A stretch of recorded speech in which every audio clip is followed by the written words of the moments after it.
AS Pikine moom ñun ñëpp ñoo ko moom ku ci nekk ku ciy def sa bopp nga ciy defal te it am na ci lu baree bari loo xamante ne ku ci nekk am nga contribution boo ci war a mën a def d'une manière ou d'une autre l'essentiel c'est de contribuer du ma jeexal nag te sensibiliser wu ma mbokk yi ci lii nga xamante ne tey dugg na ci àdduna bi waaye it épargné wul Sénégal muy cette maladie du coronavirus. Il faut véritablement que toutes les populations prennent les mesures préventives yi nga xamante ne moom moo war te bañ a nekk ci fatalisme bi nga xamante ne moom mooy jàpp ne noir yi yëf yi war mënul leen dara loolu taxaw li taxaw mooy fagaru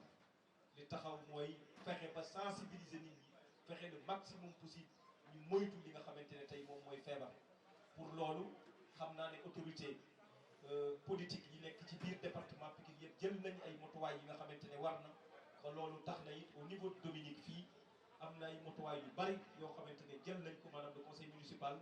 pour permettre aux populations ñu am accès ci produits antiseptiques yi mënuñu jëndal ku ci nekk waaye nag mën nañ jënd lu bari ba pare wàññi ko pour que population ku ci nekk boo ñëwee ba foofu la nga koy jëndee nga xamante ne du yokk ci benn côté kon produit antiseptique yi ku ci nekk famille bu ci nekk na ci fexe am taxawaay boo xamante ne dina ko ci am ba lii nga xamante ne puisque balaa ñoo wax waxi AS Pikine balaa ñoo wax waxi fubal dañuy am wér gu yaram kon c'est extrêmement important pour que ñun ñëpp ñu nekk ci vive Pikine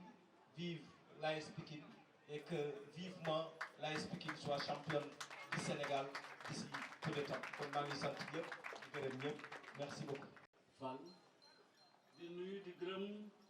les supporters de l'AS Pikine ñi nga xam ne fu équipe bi dem ñu ànd ak moom lépp lu équipe bi yëkkati aussi ñu jóg taxaw ci kon ñoom tamit ñu ngi leen di nuyu bu baax a baax di nuyu l'équipe de l'AS Pikine avec tout le staff technique bi nga xam ne ñoom ñoo ci nekk wër ko di ci liggéey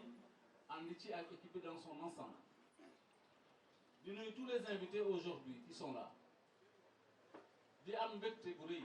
monsieur le président Modou ci lii nga xam ne yëkkati ngeen ko tey jii muy premier jéego man noonu laa ko mën a jàppee l'ouverture de la boutique bi nga xam ne moom ngeen di def tey jii dama jàpp ne c'est la première étape ci li nga xam ne mooy seen gis-gis ak seen bëgg-bëgg ci fi ngeen bëgg a yóbbu AS Pikine je pense que c'est très important nit ñi am ay vision l'AS Pikine c'est notre équipe fanion dans le département de Pikine moom la ñu am amuñu leneen AS Pikine moom mooy li nga xam ne moom ci la ñu ràññeekoo ñun waa Pikine moom donc moom moo fi structure boo xam ne sur l'ensemble du département de Pikine kenn laam-laamewul ne Pikinois yëpp ci ginnaaw AS Pikine nañu nekk kon moom moo ñuy fédéré moom moo ñuy dajale moom mooy li nga xam ne mooy suñu image l'image de Pikine on la voit à travers l'AS Pikine bañ nañu ko ba même la ville de Pikine bi ñu demee di concevoir le logo on s'est référé aux couleurs de l'AS Pikine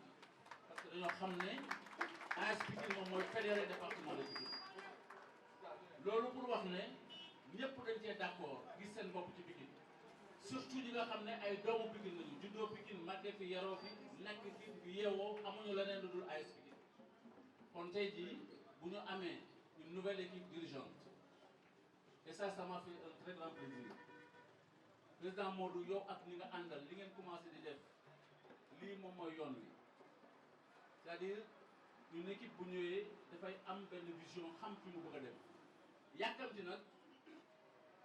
li wolof di wax la rek yàkkamti yàqule jarul ñu yàkkamti waaye jar na ñu xam fi ñu bëgg a dem fan la te bu ñu ko xamee aussi ñu commencé di ko teg mais de manière harmonieuse di ko teg aussi avec une vision très claire avec des étapes qui sont très précises une étape après une autre ci la ñuy permettre au bout de l'effort ñu yegg foo xam ne dina fekk lépp ñu taxawal ba mu mën a nekk une structure qui est homogène et je pense que c'est très important qu'on ait une certaine homogénéité ci li nga xam ne moom la ñu def ñu bañ a nekk ci ay disparités tey nga def lii dematul nga bàyyi suba nga def lële demul nga bàyyi ginnaaw suba nga def lële demul nga bàyyi loolu daf ñuy disperser te du tax exactement la nga xam ne moom la ñu bëgg a construire ñu arrivé ci lii nag ngeen teg tey jii moi je vous félicite très sincèrement de ce que vous êtes en train de faire parce que au moins muy li ngeen ci bëgg bu soobee yàlla di ngeen ko ci am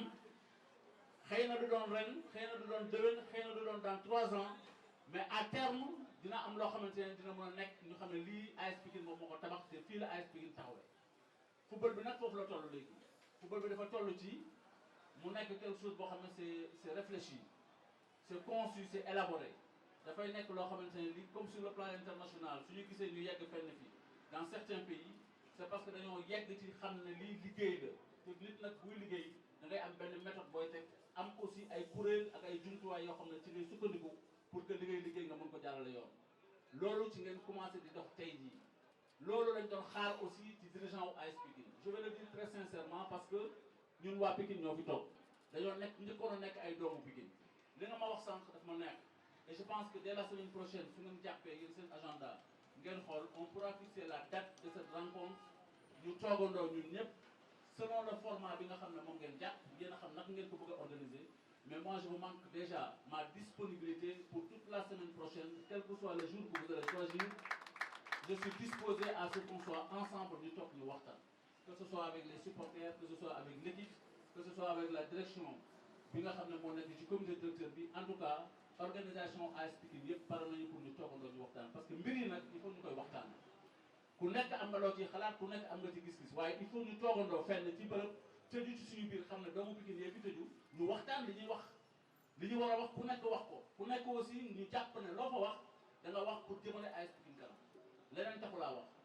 mais dafa baax ñuy waxtaan ci suñu biir parce que nag ñun ñoo ko bokk puisque ñoo ko bokk nag dañu koy pencoo nañ ci pencoo di ci waxtaan bu temps que aussi qu'on associe les sociétés et autres entreprises qui sont établies dans le département de Pikine ñoo moom Pikine nag parce que ñu ñoo nekk Pikine mais bu ñu booloo ba ñëpp xam ne benn lañu bu ñu jógee wuti rek la ñuy laaj fokk ñu jot ci parce que kañ ñu koy laaj dina xam ne ñi ko moom ñoo ñëw di ko laaj c'est important qu'on se retrouve et qu'on aille ensemble selon un calendrier selon quelque chose qu'on va concevoir ensemble et prendre les dispositions